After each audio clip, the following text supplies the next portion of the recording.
Assalamualaikum, salam sejahtera. Saya Nazri Kaha. Ini Agenda Awani. Kami rakamkan di World Trade Center Kuala Lumpur. Terima kasih World Trade Center Kuala Lumpur. Dan kita sudah pun memasuki fasa PKP ketiga. Pastinya ketika ini masa yang ada bersama kita apabila kita berada di rumah begitu penting. Biarpun kita dengar dan juga memantau kes yang dilaporkan oleh Kementerian Kesihatan Malaysia saban hari seolah-olah memberikan sedikit harapan kepada kita untuk melihat angka lebih rendah bagi mereka yang dijangkiti positif COVID-19. Begitu juga angka kematian, alhamdulillah tidaklah ramai yang berlaku kematian saban hari, mungkin ada 1-2 kes sahaja, tetapi fasa ini begitu kritikal sama ada kita dapat terus mengurangkan penularan COVID-19 dan dalam masa yang sama kita dapat menjadikan Malaysia bebas ataupun dapat mengurangkan minima COVID-19 ini di seluruh negara, bukan hanya negeri ataupun daerah tertentu tetapi di seluruh negara dari Perlis hinggalah ke Sabah. Dan malam ini saya akan melihat negeri di hujung selatan kita iaitu Johor, antara negeri yang terkesan besar juga. Bersama saya di talian Skype sekarang Yang Amat Berhormat Datuk Haji Hasni Mohamad, Menteri Besar Johor. Assalamualaikum Datuk Haji Hasni. Waalaikumsalam Nazri. Ya, terima kasih atas masa Yang Amat Berhormat Datuk Hasni bersama kami di Esrawani pada petang ini. Datuk Hasni, mungkin yang terkini yang boleh diberikan ataupun dikongsikan bersama dengan rakyat Malaysia pada malam ini, apakah Johor sudah berada di kataupun mendatangkan lengkuk pandemik COVID-19 dengan angka-angka yang dikongsikan oleh Kementerian Kesihatan Malaysia dan juga Majlis Keselamatan Negeri Johor. Jadi sebagai permulaan Datuk Hasni, silakan. Terima kasih Saudara Nazri. Assalamualaikum warahmatullahi wabarakatuh. Banyak benarnya apa yang telah diperkatakan sebagai mukadimah perbualan kita pada hari ini. Kita dapat melihat bahawa di Johor juga kesan daripada penularan wabak COVID-19 ini masih berterusan.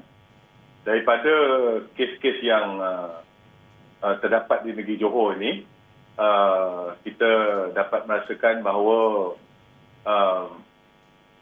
keadaan pemantauan gerak kerja kita sama ada di peringkat barisan hadapan maupun usaha secara keseluruhan masih lagi kita teruskan dan kita pertingkatkan dari masa ke masa, sama ada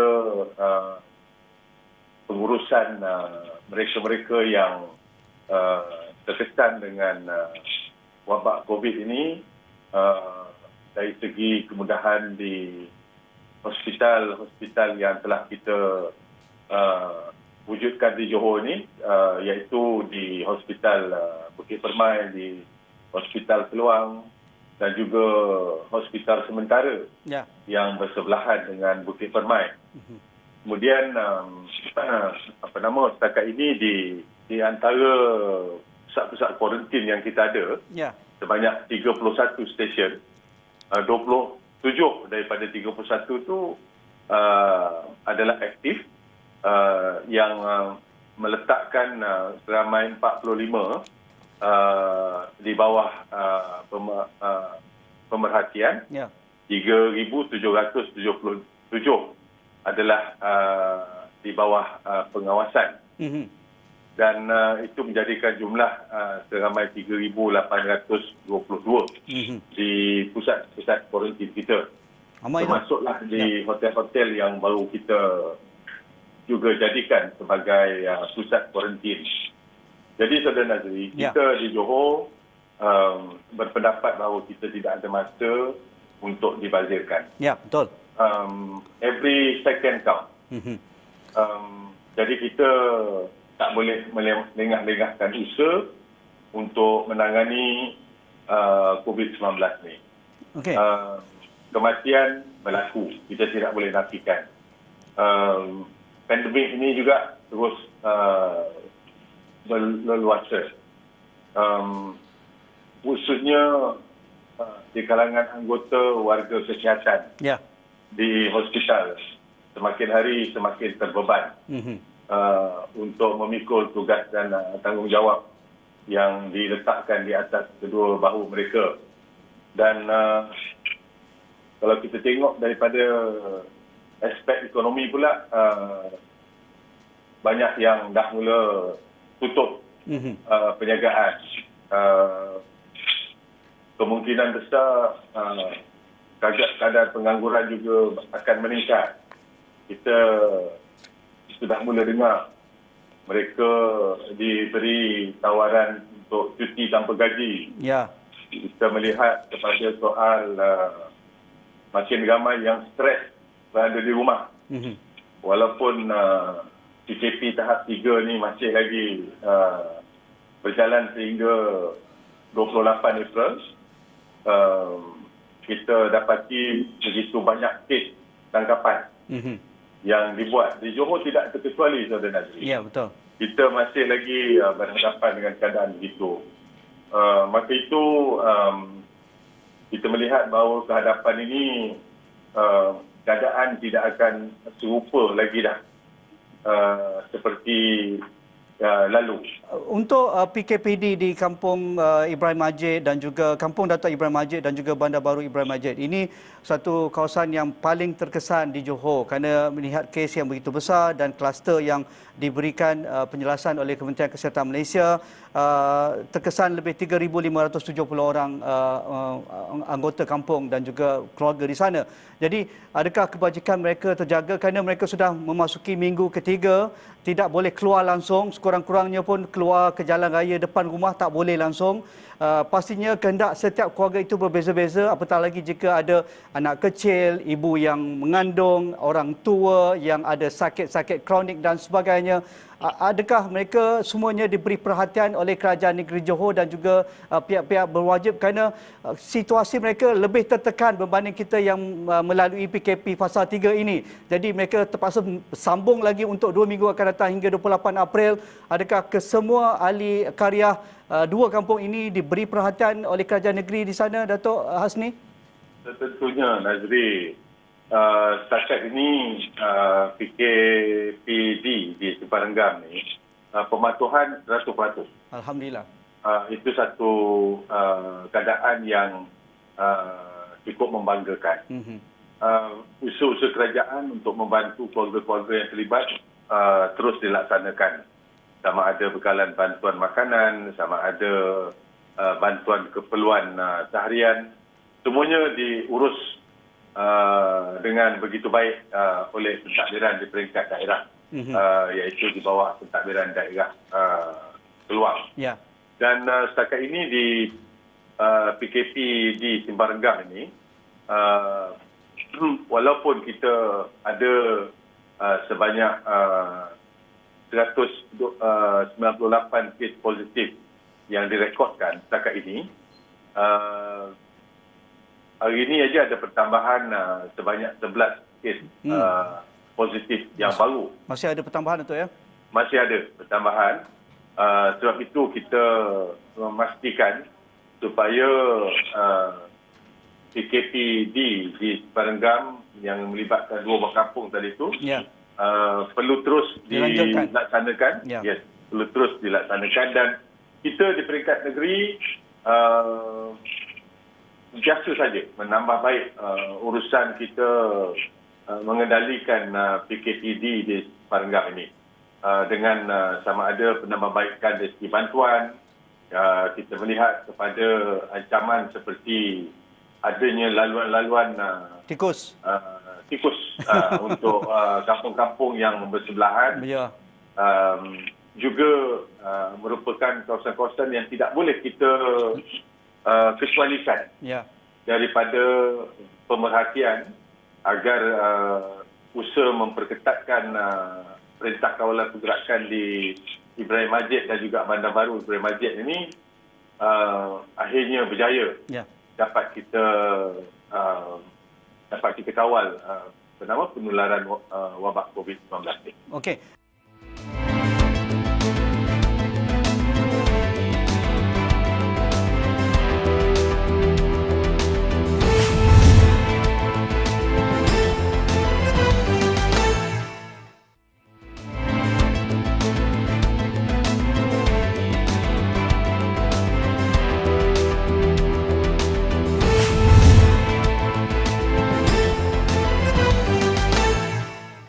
berkaitan dengan rakyat Malaysia yang bekerja ribuan ke Singapura saban hari dan Singapura pun ada circuit breaker mereka, kita ada PKP kita, tetapi Kerajaan Persekutuan dengan kerjasama Kerajaan Johor sudah menetapkan beberapa aturan dan juga beberapa perkara yang perlu diikuti bagi rakyat kita yang ingin pulang ke Johor ataupun pulang ke Malaysia melalui Tanjung Puteri ataupun Gelang Patah.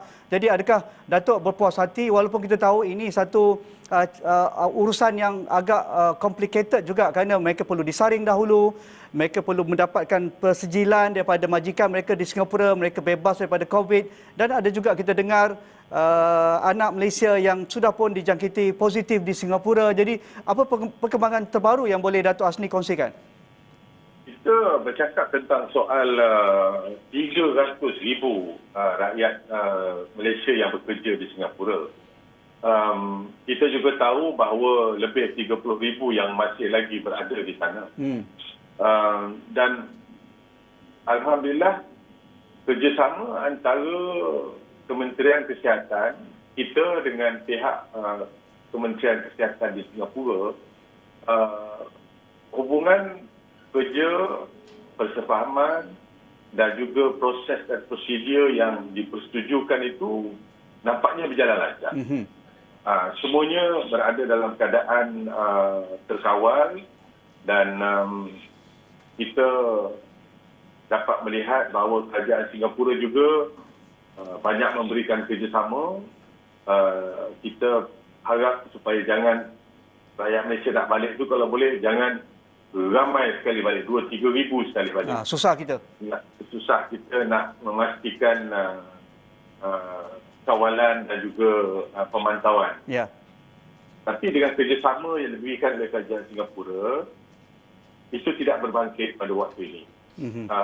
Pusat-pusat kuarantin kita mampu menampung untuk menjalankan pemeriksaan dan juga saringan kepada rakyat Malaysia yang nak balik ni, tidak menghadapi sebarang masalah.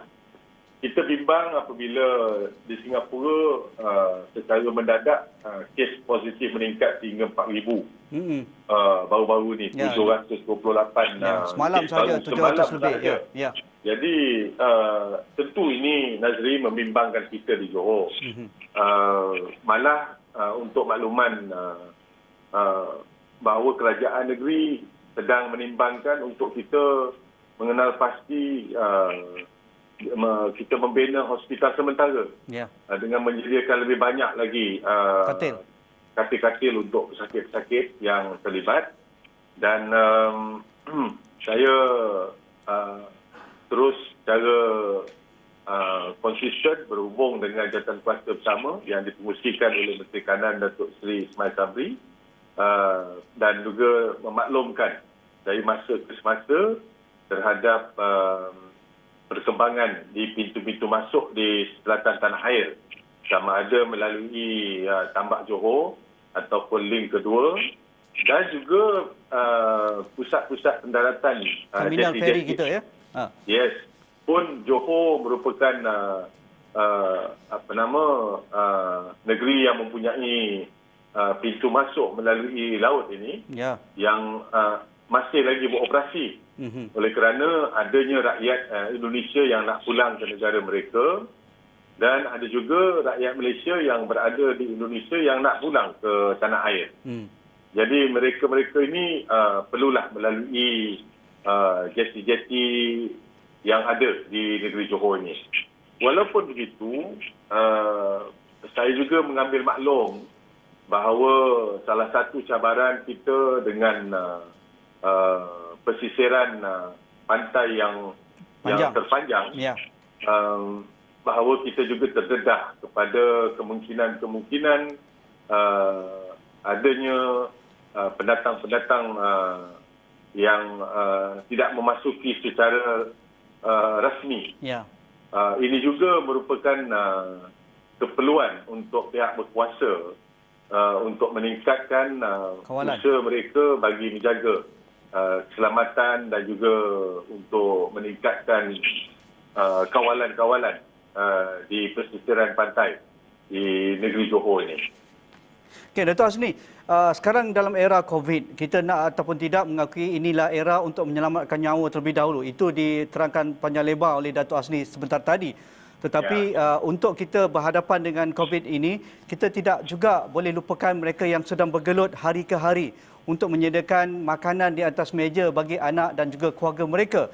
Jadi Johor bagaimana mendekati isu ini? Kerana Johor sudah pun mengumumkan inisiatif 150 juta untuk tangani krisis COVID, termasuklah bagi frontliners, kaki tangan awam, mereka yang terkesan, golongan pelajar, mengurangkan wang untuk sewa dan seumpamanya, itu jelas. Tetapi dari sudut penyampaian, adakah Dato' Hasni berpuas hati bagaimana penyampaian di bawah? Kerana kita tahu mereka yang hilang kerja, yang mereka diminta tidak ada kerja ataupun ada kerja tapi mereka diminta cuti tanpa gaji sedang banyak ataupun begitu ramai sekali di lapangan pada ketika ini. Dalam masa yang sama, rakyat kita yang tidak dapat ke Singapura, ratusan ribu, mungkin mereka ini selepas ini tak ada kerja. Kalau mereka nak pulang ke Singapura, belum tentu ada kerja lagi kerana syarat-syarat yang begitu ketat diberikan oleh majikan mereka. Jadi, adakah Datuk berpuas hati dengan pakej ransangan yang diumumkan sama ada peringkat persekutuan dan juga negeri? Okey, Nazri. Pertama, biar saya katakan bahawa pakej ransangan yang saya umumkan yang melibatkan beberapa inisiatif, ianya dapat dilaksanakan dan kita telah pun selesai sahaja penyampaian bantuan makanan keperluan asas pada peringkat yang ketiga. Kita pun telah menyampaikan hampir 100,000 pihak-pihak yang memerlukan bantuan. Ya. Lain daripada itu, kita juga ada pusat maklumat Ehsan Johor yang bertujuan untuk memberi peluang kepada semua rakyat Johor yang memerlukan bantuan supaya mereka mendaftarkan hasrat mereka dengan apps yang telah kita bangunkan di Johor ini. Dan saya jangka dalam minggu ini kita akan memulakan usaha untuk membantu dalam bentuk wang tunai. Bukan lagi antara 250 hingga 500 ringgit kepada pemohon-pemohon yang layak untuk menerima bantuan tunai tersebut. Kita akan mulakan dalam minggu hadapan ini. Dan lain daripada merujuk kepada pusat data atau pusat maklumat Ehsan Johor ini, kita juga berhasrat untuk memastikan supaya lebih ramai sebenarnya, sama ada melalui Majlis Agama Islam, sama ada melalui pejabat daerah ataupun melalui mana juga agensi-agensi yang ada di tingkat negeri ini, kita mempunyai bekalan makanan yang mencukupi, kita mempunyai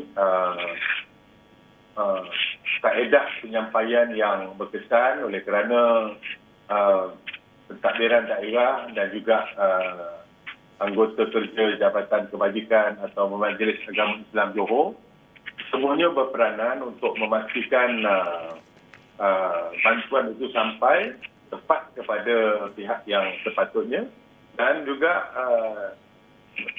pihak yang menyampaikan itu tidak melengah-lengahkan bantuan yang nak diberikan. Jadi melihat secara keseluruhan, Johor perlulah mempunyai daya tahan yang lebih tinggi. Sama ada dari segi daya tahan terhadap usaha kerajaan, dasar-dasar dan juga polisi-polisi yang patut kerajaan sediakan. Daya tahan dari segi ekonomi, dari segi sosial kita dan juga yang lebih pentingnya ialah usaha kita untuk memastikan adanya daya tahan kepada aspek-aspek kesihatan juga kita pertingkatkan. Jadi itu membawa maksud bahawa dengan kemungkinan ramai pekerja-pekerja Malaysia di Singapura yang akan mungkin diberhentikan kerja. Mereka juga mungkin diberi cuti tanpa gaji. Ya. Mereka juga mungkin terpaksa menerima pendapatan yang lebih rendah. Maka kerajaan negeri melalui satu jawatan kuasa pemulihan ekonomi negeri akan segera mengadakan mesyuaratnya untuk merangka pelan-pelan pemulihan yang mencakupi empat aspek yang saya katakan tadi itu. Yep. Daya tahan kerajaannya, daya tahan ekonominya, daya tahan aspek kesehatannya, daya tahan dari segi keperluan dan juga cabaran kepada suasana masyarakat dari segi aspek sosialnya. Okey. Ini semua adalah dalam perancangan kerajaan memikirkan bukan hanya cabaran COVID sekarang tetapi juga post-COVID juga. Ya, menarik. Kita juga dah mula fikirkan sekarang. Okey. Apa quick wins? 1 minit Datuk Azni. Quick wins Kerajaan Negeri Johor untuk memastikan pasca COVID-19 ini Johor boleh bangkit, kerana Johor negeri berdagang, pusat industri Iskandar, Pasir Gudang dan juga di Pengerang pastinya akan menerima impak terus pandemik COVID ini. Apa quick wins yang Datuk Azni rasa perlu dilakarkan dalam jawatankuasa pemulihan ekonomi negeri Johor ini? Banyak kilang yang akan berpindah operasi ke Johor. Maka kita ada kawasan perindustrian yang luas. Kita mempunyai ekosistem infrastruktur yang memuaskan. Saya kira itu adalah merupakan satu kelebihan yang akan kita manfaatkan sepenuhnya apabila keadaan PKP ataupun Perintah Kawalan Pergerakan ini dapat kita tamatkan, dan rancangan yang segera yang akan dibuat oleh kerajaan ialah untuk menyediakan atau untuk menyambut keperluan untuk pemindahan industri daripada Singapura. Okey. Pastinya situasi begitu fluid, saban hari, saban minit, saban orang kata pun jam. Pastinya Datuk Azni memantau dengan dekat perkembangan ini, apatah lagi negeri Johor yang begitu luas, rakyat begitu ramai, dan pastinya mahukan polisi-polisi dan juga dasar-dasar yang benar-benar memahami denyut nadi rakyat yang sedang terkesan, dan pastinya dapat bangkit segera dengan norma baru pasca COVID-19 nanti. Jadi terima kasih Yang Amat Berhormat Datuk Haji Hasni Mohamad, Menteri Besar Johor, Menteri Besar Johor Darul Takzim. InsyaAllah jika ada perkara yang ingin dikongsikan lagi, kita akan terus berhubung dengan Datuk Hasni untuk kami sediakan platformnya di Astro Awani. Terima kasih Datuk Hasni sekali lagi. Itu sahaja agenda Awani malam ini. InsyaAllah kita jumpa lagi dan rakaman kami lakukan di World Trade Center Kuala Lumpur. Teruskan bersama kami di Astro Awani dan juga di astroawani.com. Sekian. Assalamualaikum. InsyaAllah kita jumpa lagi. Terima kasih.